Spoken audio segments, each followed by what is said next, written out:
now. One last look of the lineups here. We're going to go ahead and throw it over to the casters to bring us into our final game of this series. Take it away.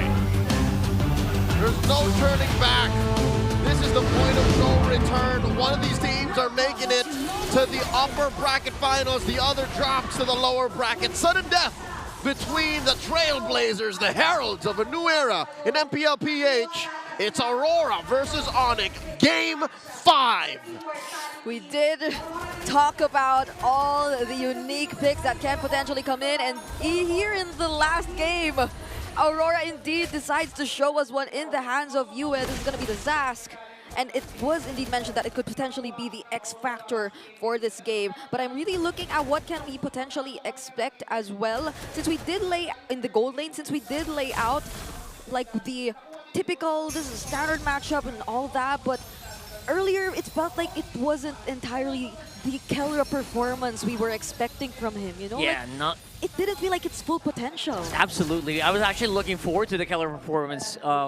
I gave it the benefit of the doubt because, you know what, Renegade was on the Cho, and he was hunting down Kelra very severely in that last one anyway. So let's see if he's going to have a better time here. Obviously, he's on a very comfortable pick. Yeah. That is a little bit more, you know, a little bit more self-sufficient on this Harif, so maybe that'll help a lot. And he does decide to play it safer, picking up the Purify, since the Purify hasn't been much of an option recently for Kelra in the previous games, but that's also taking into consideration the kind of hero he did pick up. But oh, hold on, Edwards? Yeah, very early on, 2v1 with a Phobius that doesn't really have the ultimate, but it looks like it's going to be a trap. It's Demon Kai to the rescue. Might have not used the shadow kill, but will be able to at least get into the fight. King Kong, he's low! Edward used the flicker, and he says, you know what, it's worth it. I'll take that kill. That was a long, drawn-out sequence, an amazing response by Aurora into an eventual punish, and then a trade-off once more. And the fact that Demon Kite is still on the map makes it worth it for the Northern Lights. A turtle scored by Demon Kite here, not even needing the red tree. So unfortunate for Onic Philippines. They showed how decisive they actually were in trying to get the advantage, potentially setting up for the first objective of the game. But Demon Kite and his rotation, it was way too fast, and he got the better of Onic Philippines earlier. And just, this is what we're talking about. Even in the laning phase, Kelra is clearly struggling against Demon Kite. Complete opposite side of the map. Let's go coast to coast. XP lane, a disaster for Onic. Gold lane, despite Kelra being on a hero that he has, what, a close to 80% win rate on, the Harith, he's getting punished hard. And we're not even at the point of the game where the team fights are happening just yet. This is just Kelra up against Dominkai. What more when you have to think about Yue? What more when you have to think about Dominkai, or Demon Kite rather, because the first rotations have been heavy on the EXP lane. So now you would think that he'd be a lot more free to at least just manage his lane, but that's not what we're seeing so far. Yeah, we haven't even seen the the Yue Zas Dominator's descent, so I'm looking for that. Again, using it for survival, at least for now. But the fight is actually happening near Keller, and Renegade, he's gonna get caught out here. And the backup is close, but trying to get close to Kelra. Demon Kai as well. Demon Kai is dealing with 3 people here. I think that's an overall net loss for Aurora. They are able to take Kelra as a consolation prize. That's a 2-for-1. Renegade and Dominkite for the gold standard. Up top, though, they're able to isolate Edward. I think that's a blessing in disguise for Onic, the fact that that fight happened without Edward. If there was Edward there, oh my god. You can flip that on its head and say Aurora can take 3 for free. Yeah, so far it's a really close fight. They're just exchanging blows every now and then, but it isn't entirely the full picture just yet. And we're seeing how Aurora successfully forces out so many things from Onic Philippines, however. Just even in that previous sequence, Keller was just forced to use the Purify to get rid of the Shadow, but not even that was enough. He still fell to the hands of Demon Kite. Yeah, it's going to be a bit of an easy turtle take here for Aurora with Edward and Renegade this time around. A duo, a tandem up on front. 100% a turtle so far.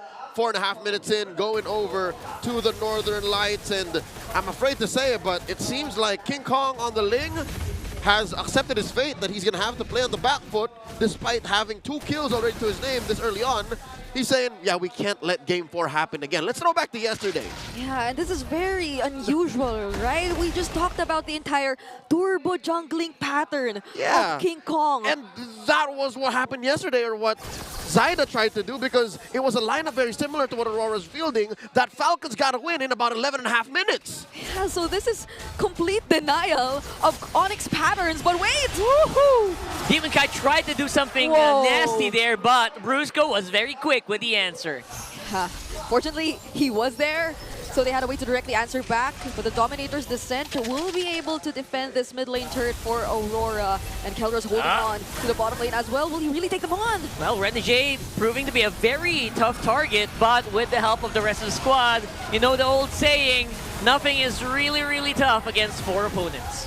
I think that's a Filipino saying, but yeah, you translated it. I'm sorry, I had to.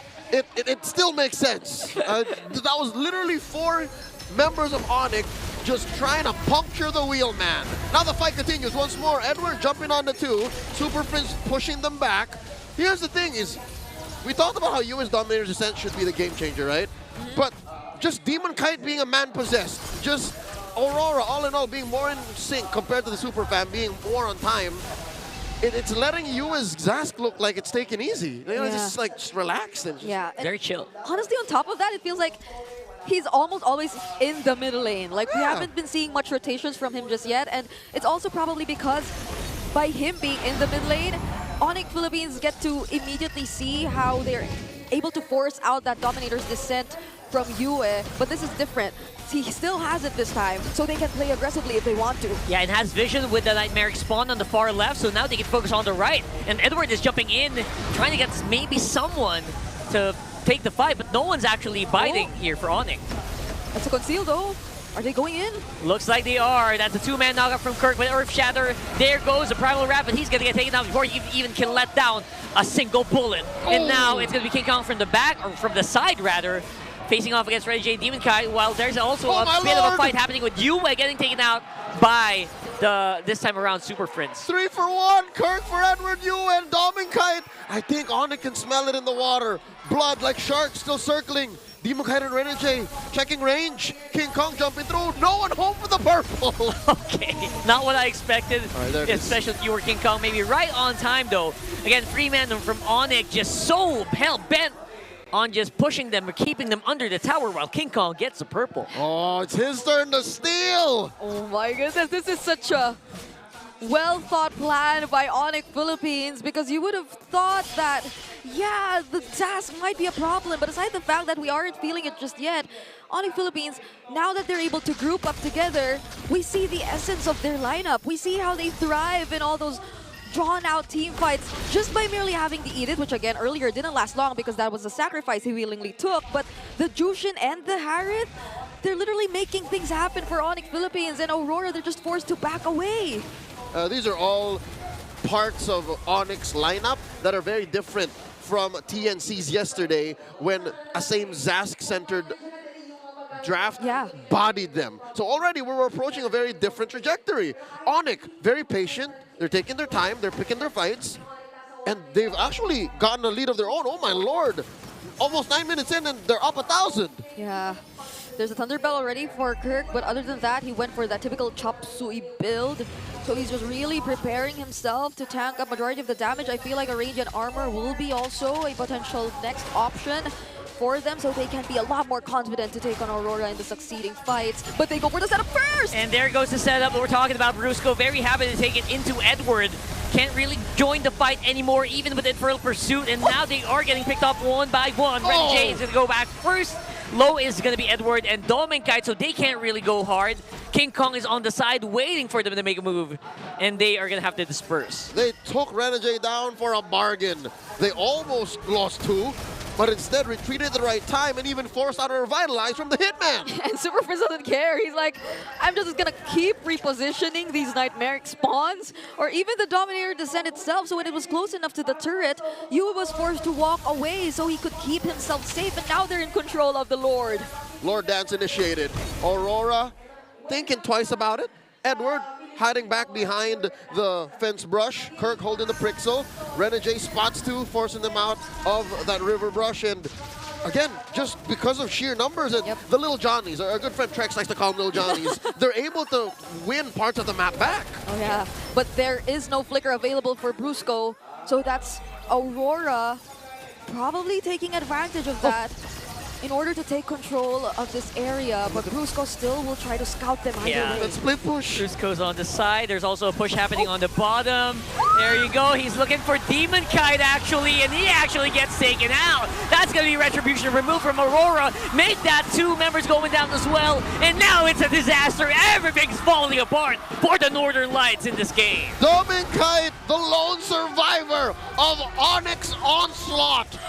And Brusco didn't need the flicker. He just walked towards Demon Kite, who unfortunately got knocked up by the Lord, and it wasn't an immediate response either way. He waited for a few moments, and it was sort of an off-angle kick, which we will be seeing in the instant replay, but nonetheless, just the mere fact that they were able to hold down Demon Kite for a moment, there's that immediate burst damage coming in from Keller already and King Kong. And Kirk, not to mention how this was poetry in motion.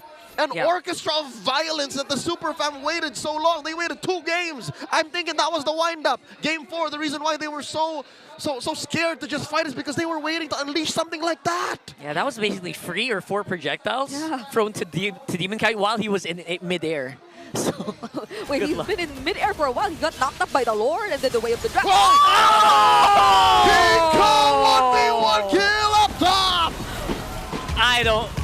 How did that even happen?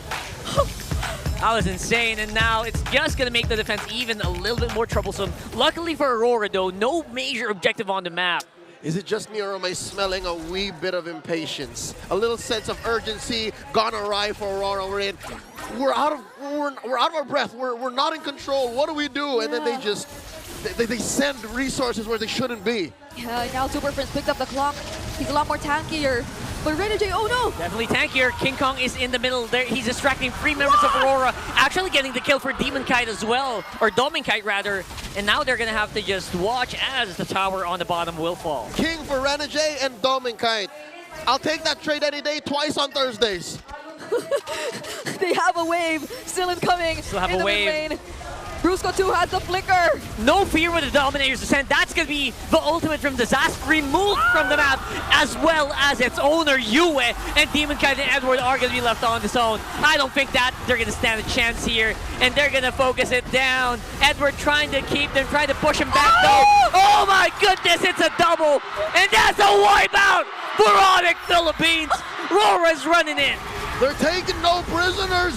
King Kong just respawns in the nick of time, but technically, that was a wipeout. Why do we keep saying Throwback Thursday? This is a different version of what we saw the last time these 2 teams met. It's the complete opposite than ever. Aurora are able to successfully pull this off, but the timers are still low. It's a very similar scenario to what happened in the previous games. Onic can still get back in this. Could have sworn Rockhart thought it was over. Aurora just know how to defend. They do. So mentally, you just take care of the waves, make sure no minions stand within range of your base, and you're fine. But could have it been probably better if King Kong decided not to just dive towards the back lines earlier? And just smack the base? And right on front, yeah. Yeah, we were just saying that.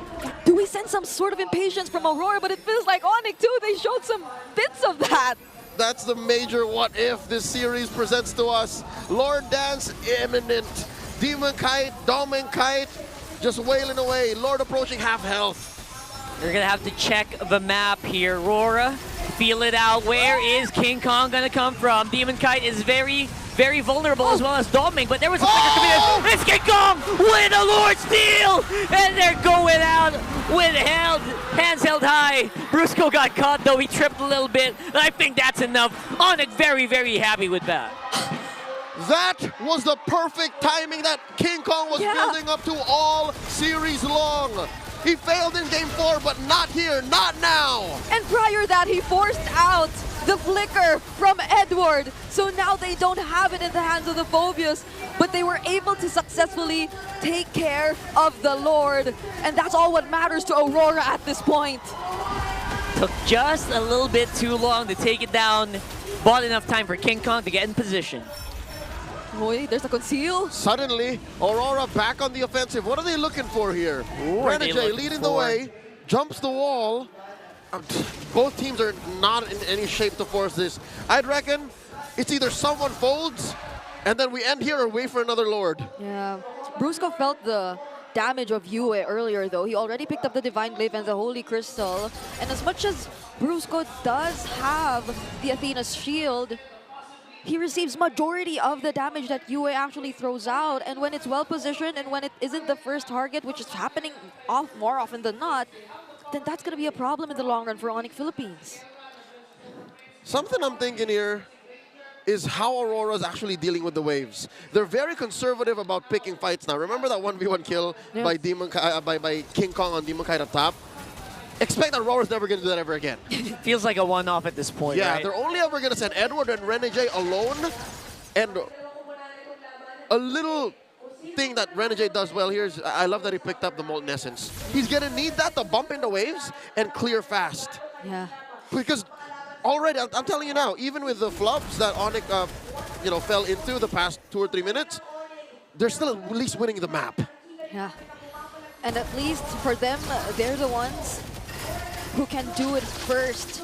Now that they're in the lead, now that they have better map control. And King Kong, he just has such high mobility that even if there's a threat of a backshot immediately rolling and Demon Kite catching up, it's not the same. This time there are a lot more ways to escape from Aurora. Yeah, as long as King Kong has that purple buff, that's he can do whatever he wants at this point. That's why it's so crucial. That's half the battle. Yeah. Securing the purple is half the battle. Oh! They Brusco! spot him out. That's going to conceal used up already for Onic. And that might be a pretty big resource, especially with Lord coming up in 20 seconds. Again, even with all the mid lane turrets out, they find a way to force the Dominator's descent. Yep. So, what do you get? What would you rather have? You know, Dominator's Descent or Conceal? I'm thinking Aurora walked away with a bargain there. I think this is a safe go. And that's going to come off of cooldown. Onic is just going to blitz it. Oh, Lord, they're blitzing it. They are blitzing it. We don't need Conceal if they can see us right here in their faces. Edward going to be pushed back a little bit with the Zushin. Again, waiting for someone to make a move. Who's it going to be? Brusco is on the right side. Doesn't have Conceal, but he might have it up very, very soon. Might boil down to a 50-50 on the retry here. Oh, by the way, these are enhanced minions in the mid and the bottom lane. Oh no, they're gonna have to take care of that. Big boys and carts. And the wave should take care of itself, but do note this is the first time in a while that a Lord Dance happens. Yeah. That Aurora knows exactly where King Kong is. Now, see, he makes himself visible here. Oh. Pushing up top. Shows They get himself pulled on the in. map. Renegade getting knocked up non-stop here, forcing to use the Revitalize, but he's not going to be healthy enough to actually tank any hits here. Will be forced to maybe back off and regen for now. All right, Lord evolves. King Kong secures his purple. Demon Kite just saying, hey, Dominic, take my purple. This is your go now. What's Dominic Kite to do here? Yeah. Oh no, they're still going to Okay. DK. All right. Keeping their distance. Kite Brothers together. And the Dominator's Descent is already available again for Yue. So Aurora was successfully able to buy enough time. But that doesn't prevent Onic Philippines from potentially setting things up. The flickers are all available, be it for Kirk or be it for Brusco. Conceal Renegade. Renegade on the back. He's trying to do a pincer maneuver here, but will be spotted out. Onic up on front. He's going to get knocked up non-stop here. Popping up on the Immortality. Got a good catch here on the Brusco, but I think they bought just enough time. That's 2 members going down for Aurora, Renegade, and Doming, and now they're going to be chased down by the rest of Onic Philippines. That is going to be it with that wipeout. It's Onic for the win. The Super Family is going to the upper bracket finals. History repeats itself as the defending champions.